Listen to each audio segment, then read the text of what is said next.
Bien-aimé dans le Seigneur, prêcher ne veut pas dire adorer Jésus, car le royaume de Dieu ressemble encore à un filet jeté dans la mer et qui ramène des poissons de toutes sortes.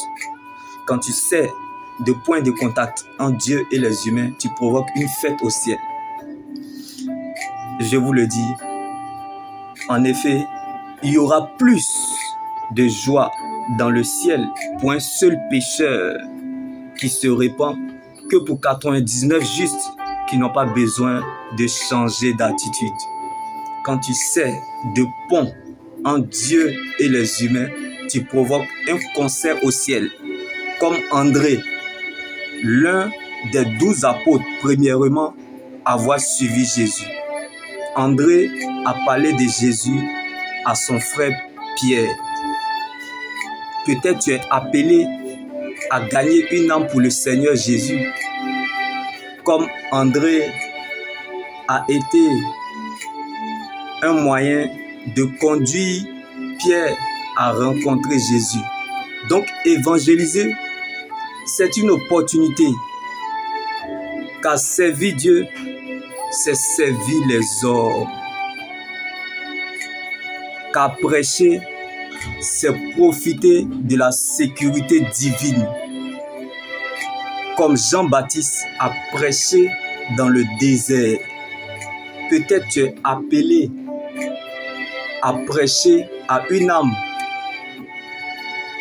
comme André dans la vie de Pierre, plus tard, qui a converti 3000 âmes au Seigneur.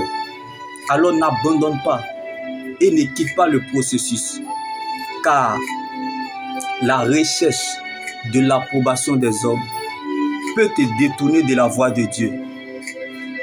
Comme le roi Saül suivait ses propres pensées en marchant dans ses propres voies parce qu'il poursuivait ses intérêts. Vaut mieux perdre la gloire des hommes que de perdre la paix de Dieu. Vaut mieux perdre la gloire des hommes que de ne pas aller là où Dieu t'attend. Vaut mieux perdre la gloire des hommes que de ne pas faire ce que Dieu attend de toi. Comme le roi Saül était assis sur le trône depuis 25 ans, mais Dieu n'était plus avec lui. Ce n'est pas parce que le caïman vit dans l'eau qu'il ne peut pas se noyer.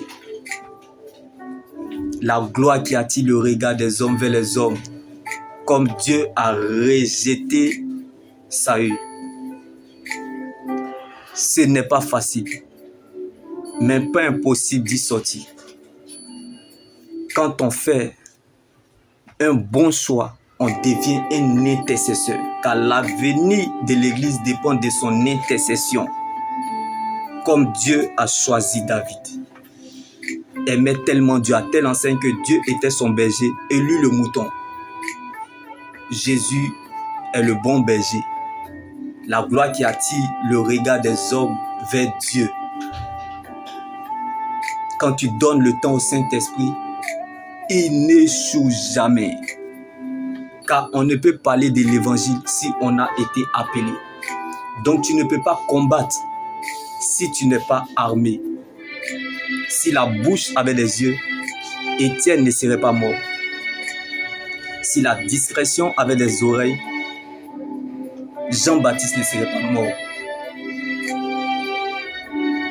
Car la langue qui parle trop ne manque pas de péché, provoque parfois des combats inattendus que Dieu n'a pas prévus.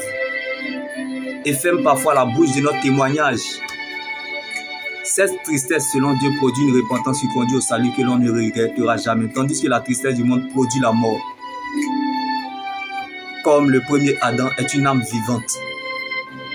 Si le ministère de la condamnation a été glorieux, c'est que le ministère de la justice est bien plus glorieux encore, comme le dernier Adam est un esprit vivifiant. Donc le problème, ce n'est pas l'empoisonneur, mais le lieu où l'empoisonné se trouve. Donc le mal, c'est la maladie du péché et non le médecin Jésus. Ce n'est pas la maladie du sida qui tue le sidéen, mais plutôt l'information. Le péché est le plus grand poison parce qu'il produit la mort physique et spirituelle. Dieu accorde, mais c'est notre désobéissance qui tue la gloire.